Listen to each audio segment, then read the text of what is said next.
Hello everyone. For today, I am going to discuss about the first part of the global demography. But before that, I just want to say sorry for not being able to report this live. So just please bear with me, and I hope you will learn something at the end of this video. Okay, global demography. To begin with, let us first define demography. So, demography, according to the dictionary, is the study of statistics such as births, deaths, income, or incidence of disease, which illustrate the changing structure of human population. So, these data are used to determine the population size and movements in a certain region or country. So, what is the significance of studying demography? So, understanding demography can be helpful in creating concrete plans for health and public health intervention. So, sa pamamagitan ng pag-aaral nito, mas mauunawaan natin ang pangangailangan or ang dami ng pangangailangan ng mga tao sa isang specific na lugar. How about global demography? Basically, it is the study of the records of the said statistics around the world. So, this is to determine how population growth or change affects the world economy and understanding the complex dynamics that will help in shaping the future. Now, let's move on to the demographic transition. So, this is a singular historical period during which mortality and fertility decline from high to low levels of particular country or region. So, itong event na ito ay nagresulta in substantive change in the age distribution of a certain population. So, nakaka-apekto ito sa life expectancy on that country or region. So, by the way, what do you think is the difference between lifespan and life expectancy? So, when we say lifespan, the period of time between the birth and death of an organism. So, in short, yung lifespan natin, ito yung time kung gaano tayo katagal mabubuhay dito sa mundo. Pag sinabi naman natin life expectancy, ito yung average lifespan ng isang tao. But we will skip that first and matatakal naman natin siya mamaya. For now, let's focus on demographic transition. So, as I've said earlier, demographic transition affects the life expectancy. If the transition from high to low is big, the life expectancy also increases. But if it's not always the case. Sometimes it declines. So, we have what we call the demographic transition model, which shows the population change over time, and it studies the how birth rate and death rate affects the total population of a country. So we will tackle different stages of demographic transition model using this example. So as we can see here in the chart, this is the demographic transition that happened in Germany. So, makikita natin dito yung death rate, which is represented by the color violet, and yung birth rate naman is represented by the green one. And the total population is the total population, and yung makikita yung dots, yun yung makikita nating projection at the end of the stage 5.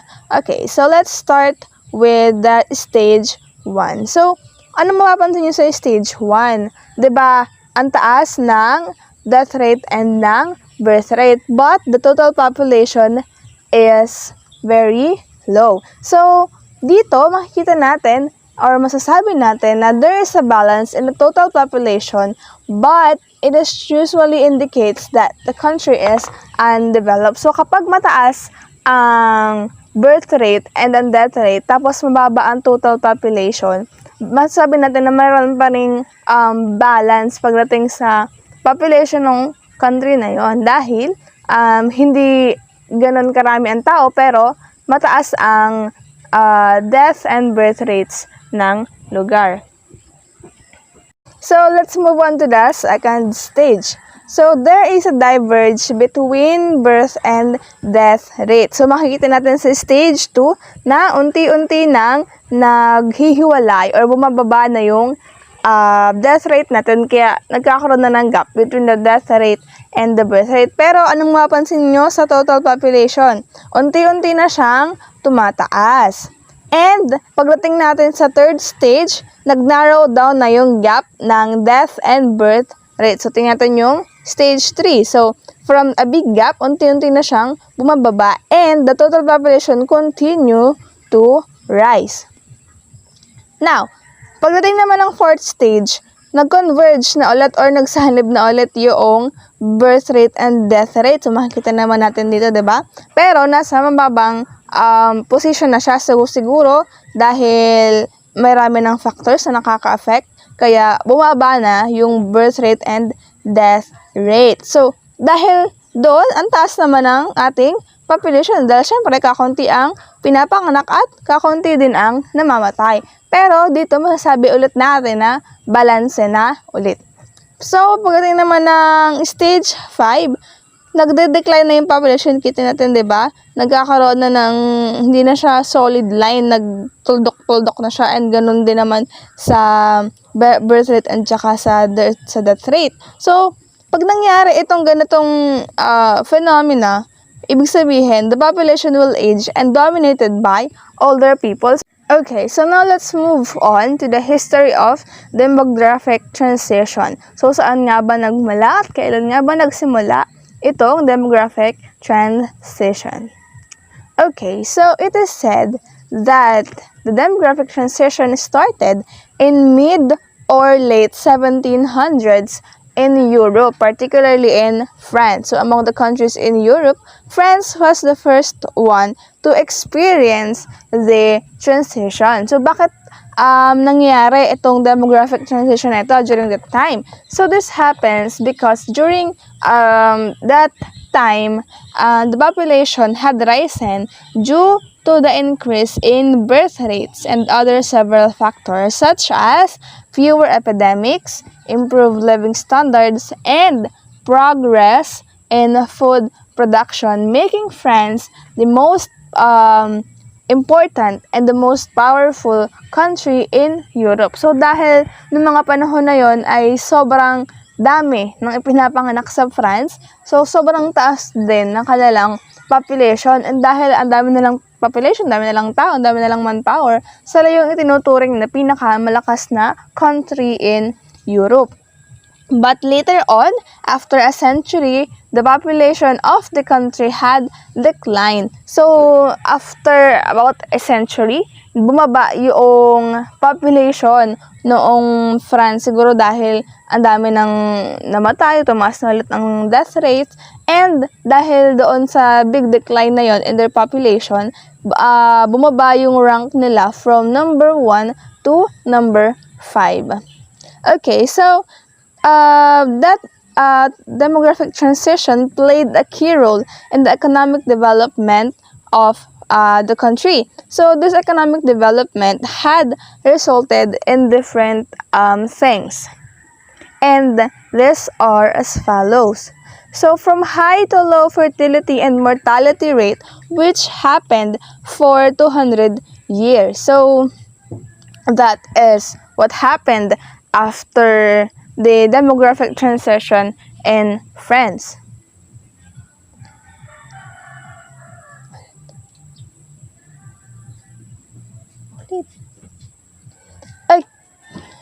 Okay, so another reason for this transition is the appearance of a new system that result from the process of industrialization and urbanization.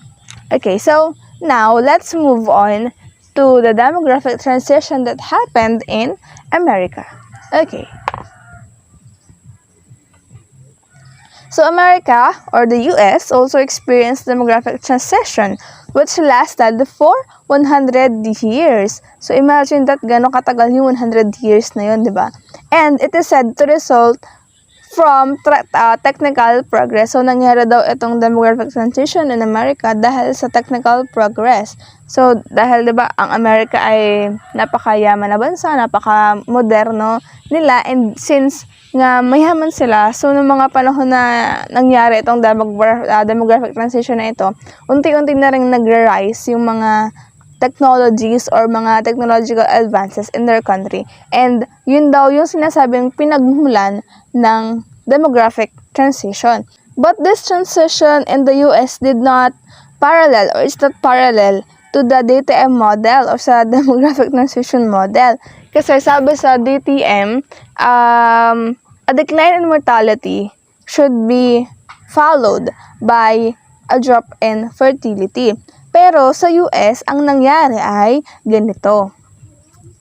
In the 1800s, short fertility decline, average of 7 births per lifetime. So, ibig sabihin, after 100 years pa, bago nag-decline ang fertility ng Amerika, and there is no record of mortality, kaya hindi nag-meet doon sa itinakda ng DTM. So, bumaba man yung fertility, wala namang nagbago sa mortality rate. So, wala pa rin, hindi pa rin niya na-meet yung sinasabi sa DTM.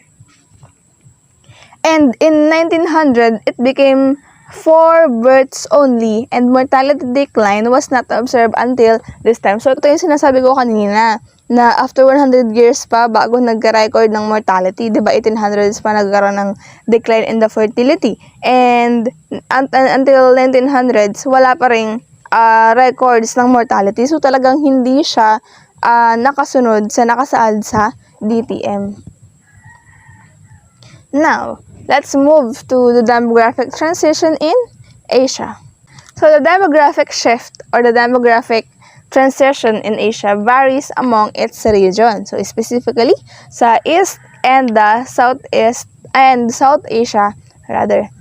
Okay, so, ang population ng South Asia, based from the records, is larger than the population of the East Asia. Dahil, ang South Asia ay mataas ang fertility rates. Pero kahit na mataas ang fertility rates nila and marami ang pinapanganak, ay mataas din naman ang kanilang mortality rate. So, marami ring namamatay. So, parang balance lang din. Diba kung tatandaan natin yung stage 1 ng demographic transition model kanina? Pag mataas ang fertility and mataas din ang mortality rate, the population growth is very low. So, ayun nga, tulad ng sinabi ko, balance pa rin ang kanilang environment. Now, for the last 5 decades, the mortality rate in most Asian countries have declined rapidly. So, sa mga nakaraang dekada, bumaba ang mortality rate or kukunti na lang ang namamatay sa mas maraming countries in Asia. So, nag-result ito sa increase in the life expectancy. So, from in the 1950s, ang life expectancy ng Asia ay 41 years. Pero, pagdating ng 2004, nag-increase na siya or nag-rise siya up to 66 years average. So, makikita natin dito na if there is a high fertility or mas marami ang pinapanganak kaysa namamatay, mas tumataas ang life expectancy or the average lifespan of a certain country or region. Okay, but still, kahit na nangyari itong increase in life expectancy sa maraming bansa sa Asia, ang South Asia pa rin ay ang mas mataas or ang mas mataas ang death rates kumpara sa East Asia. So, parang hindi ganong naka-apekto sa population rate ng dalawang region, yung mortality decline. Now, let's take a look onto the life expectancy in Asian countries. Ayan, so ito yung mga life expectancy in different Asian countries. So, in India, during the early 20th century, 24 years ang kanilang life expectancy. In China, from 1929 to 1931, merong 24 years din. So, pareho lang ng India.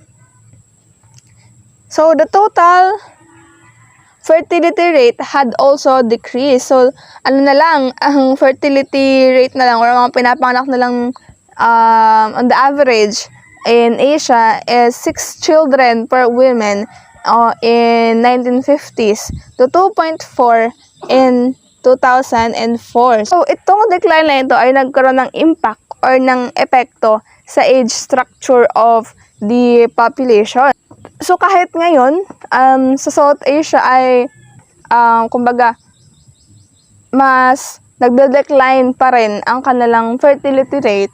Yung average naman nila na 2.1, ito, ay pasok pa din sa requirement para masabi na yung population nila is constant. And in Japan, the decline happened in 1930s, and the total fertility rate did not drop below 5 births per woman. And so all of this had resulted in rapid population growth ng region, and this has a significant impact in the age structure of Asia and the developing worlds. So for the developing worlds, the baby boom that happened was due to the decrease in the infant and child mortality rates, but it was different for the West because the baby boom in that region was a result of high fertility rates. Now, let's talk about the remarkable effects of demographic transition. So, ano nga ba itong mga naging epekto ng demographic transition sa bansa or sa Asia and sa buong mundo? So, a while ago, nabanggit ko na itong demographic transition can affect the life expectancy of the country. So, one of the remarkable changes in the life expectancy is the increasing gap between that of Japan and the West and also the other parts of the world. Makikita natin dito yung mga nangyari in the life expectancy of these countries or these regions in this year. So, in 1820, Japan and the West has 12 years greater life expectancy than other parts of the world. Ibig sabihin, yung Japan at yung West regions ng ating mundo, mas mataas ang life expectancy compared sa other parts of the world. And the global life expectancy during that year was just 29 years. So, 29 years lang yung sa ibang regions or sa ibang bansa, pero kay Japan and sa West ay 41 years. So, yun, 12 years nga ang kanilang gap.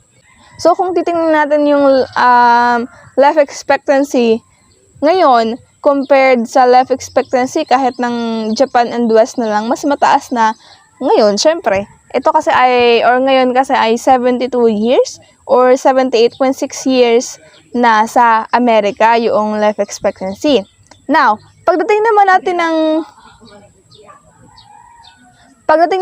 1900s, nag-increase na by 20 years yung gap, and it still rise up to 22 years until the 1950s, pero nag-decline siya during the 1999 to 14 years. Ayan, so ito yung table ng life expectancy and birth or life expectancy at birth in some selected countries from 1820s to 2000. So, ayan, medyo maliliit lang. So, isu-zoom natin ng kaunti para makita natin yung sa years na sinasabi ko kanina. Then, on the 1800s, 41.0 yung kanilang average life expectancy sa Germany. And sa Sweden naman is 41.6. Pagdating naman natin ng 1900s, so ito yung 1900s.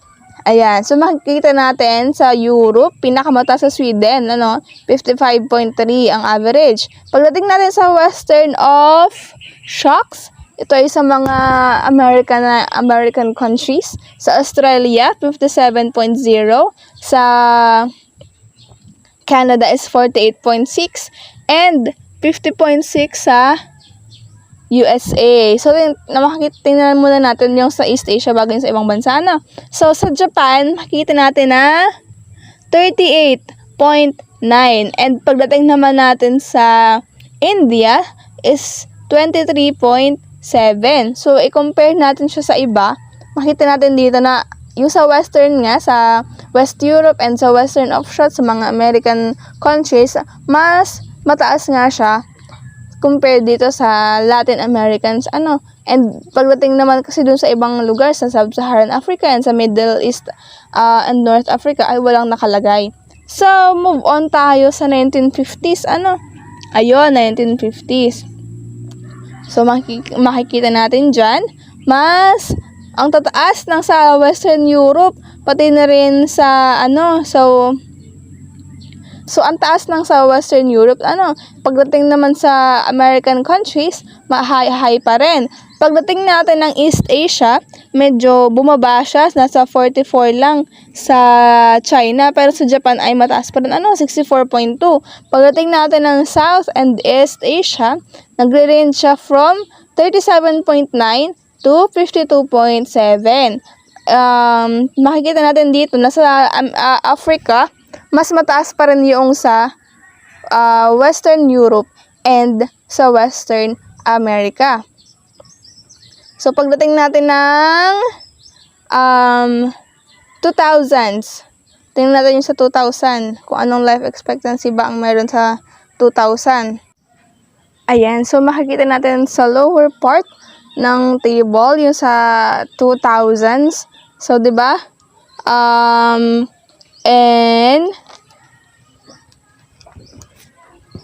So, diba dun sa 2000, sa babang-baba ng table, makikita natin yung pinagkaiba-iba ng life expectancy among these different regions. And pinakamataas nga dito sa western offshore sa mga American countries and sa Japan na 82.2. So, compared sa ibang regions, kahit na medyo mataas pa rin, is yung sa dalawang ito, sa West and sa Asia, Japan, yung pinakang matataas. So, that is why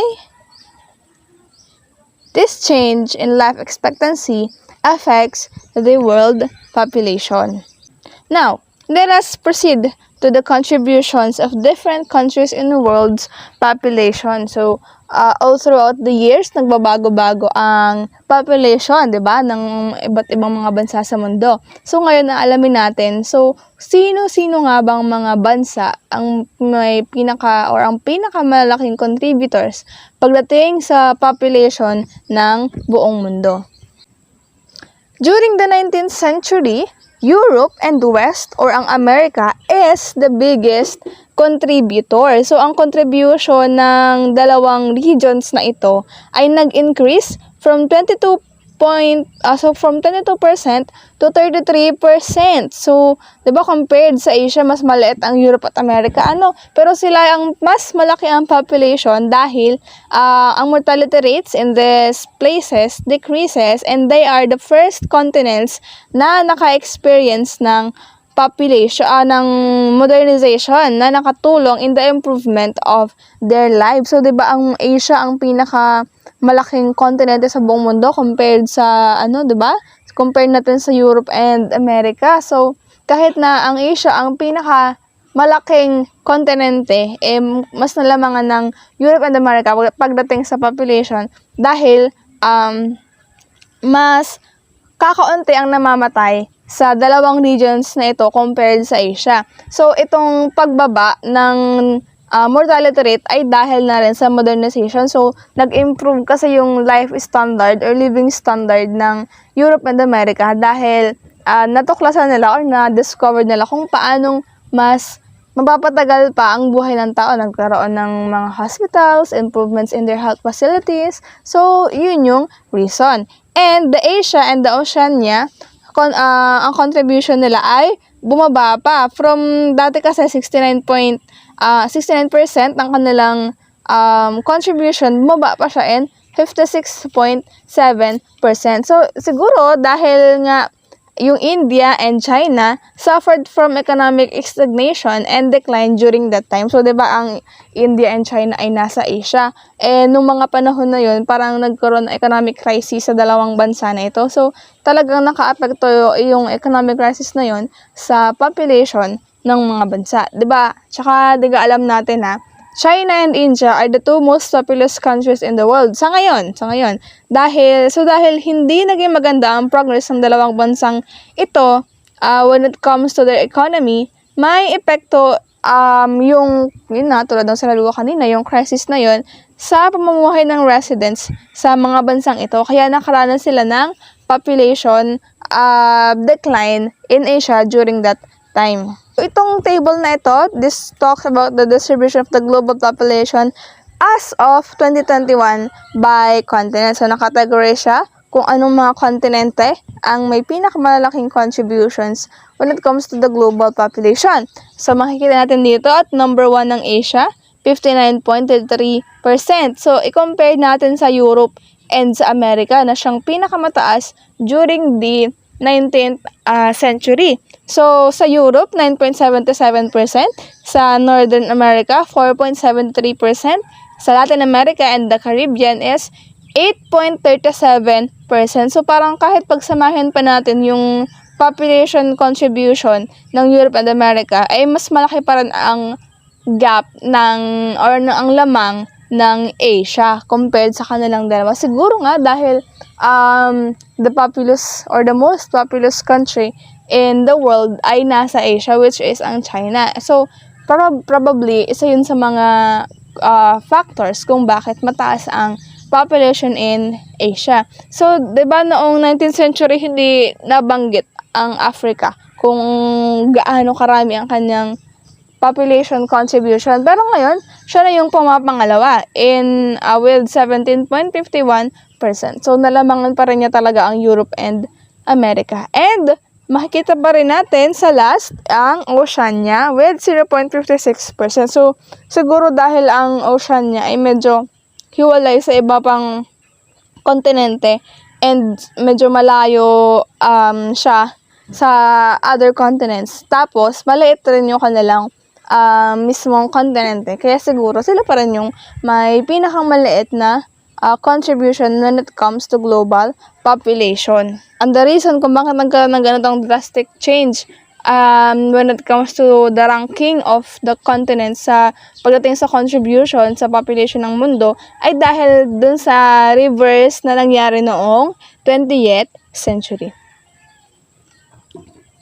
Ayan. So, that's it for my part. And the other parts or the other details will be discussed by my group mates. And I hope na meron kayong natutunan and naintindihan sa aking diniscuss. So, that's it. And thank you. Have a good day, everyone.